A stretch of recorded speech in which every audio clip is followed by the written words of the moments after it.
Hello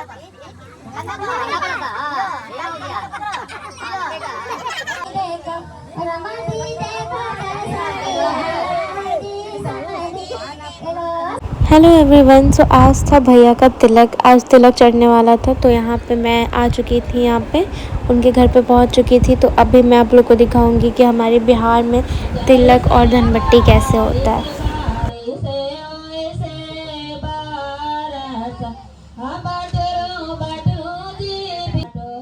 सो यहाँ पे ना लड़का को वो मौरी बंधाया जा रहा है, शायद मौरी बोलते हैं इसको।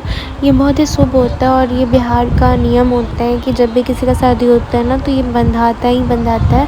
हर एक मतलब हर एक चीज़ में, हर एक रस्म में ये बांधा जाता है।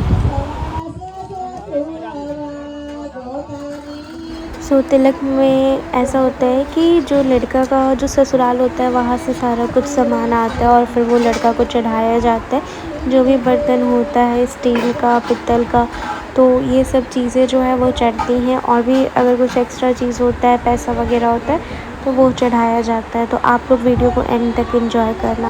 अब होने जा रहा है धनबट्टी का रस्म। धनबट्टी में क्या होता है कि जो धान होता है ना वो दोनों तरफ से आता है और फिर ना एक्सचेंज होता है। और एक्सचेंज होने के बाद शायद उसका उसी का वो लावा भूंजाई होता है, उसके बाद वो शादी में यूज़ होता है। तो मतलब बिहार का ये रस्म होता है कि धान जब एक्सचेंज हो जाता है ना तो ऐसा कहा जाता है कि लड़के वाले और लड़की वाले एक हो जाते हैं, मीन्स एक परिवार में मिल जाते हैं वो लोग।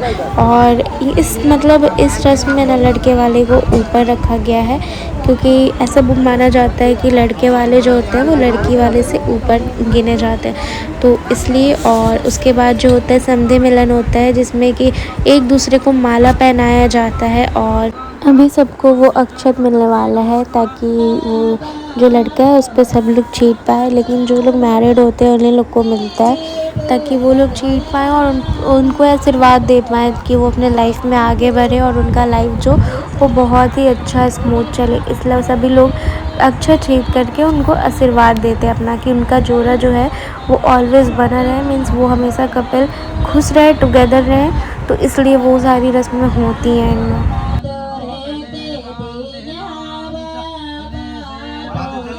और इसमें ना एक ऐसा भी रस्म होता है कि जो लड़की वाले होते हैं, मतलब लड़की के जो फादर होते हैं, वो ऐसा बोला जाता है कि शादी के बाद अपनी बेटी के घर का पानी नहीं पीते।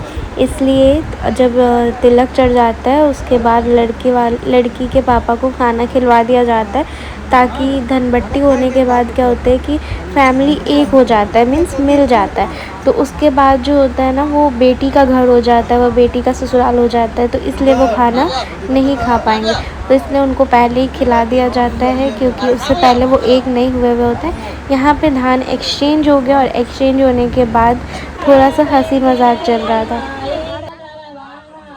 सो अब आता है धान एक्सचेंज होने का बारी। जैसा मैंने कि आपको बताया कि ये सारी रस्में कैसे कैसे होती है, तो अभी है धान एक्सचेंज का बारी आ गया है। तो अभी वही हो रहा है, धान एक्सचेंज किया जा रहा है दोनों को मिल के। और दोनों को समझ में नहीं आ रहा है कि कैसे एक्सचेंज करना है, तो यहाँ पे पंडित जी एक्सप्लेन कर रहे हैं कि ऐसे नहीं, ऐसे एक्सचेंज करना है। तो बहुत ही ज़्यादा मज़ा आता है ये सब चीज़ देखने में। और तो और जब नई नई चीज़ें देखने को मिलती है तो और भी ज़्यादा मज़ा आता है। मैंने तो अपने लाइफ में फ़र्स्ट टाइम ऐसा देखा, मतलब तिलक चढ़ते हुए और धनबट्टी होते हुए। नहीं तो मैं कभी किसी का मैंने देखा नहीं था। मतलब मैक्सिमम हमारे घर से जो है वो लड़की का ही शादी हुआ, लड़का का शादी नहीं हुआ है। तो इसलिए धनबट्टी और तिलक मैंने फ़र्स्ट टाइम देखा अपने लाइफ में। यहाँ पे पान का पत्ता, हल्दी वगैरह एक्सचेंज हो रहा था, क्योंकि धान के साथ ये सारी चीज़ें एक्सचेंज होती हैं। और यहाँ पे वो क्या बोलते हैं उसको, घास वगैरह रखा जाता है, वो भी एक्सचेंज होता है। और साथ में ये पता नहीं क्या दिया जा रहा था और ये भी एक्सचेंज हो रहा था। मतलब इसमें बहुत सारी ऐसी चीज़ें होती हैं जो एक्सचेंज होती हैं और सबका एक अलग अलग मीनिंग होता है।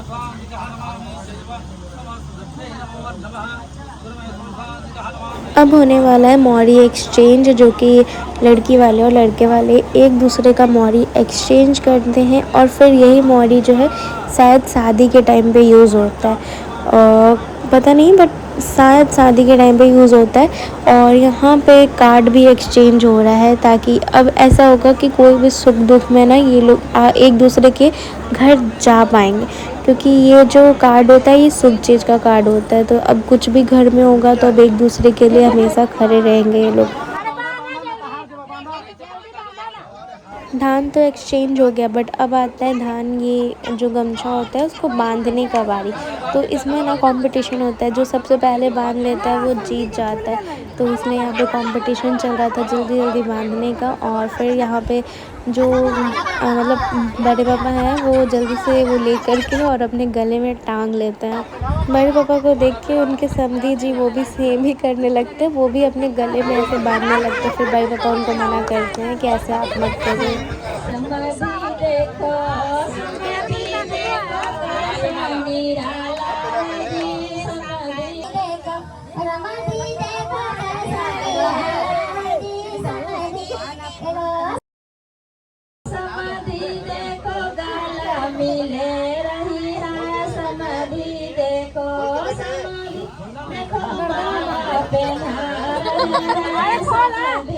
अब होता है लास्ट चुमावन का, और ये तिलक हो गया एंड। अब मिलते हैं नेक्स्ट ब्लॉग में, बाय बाय।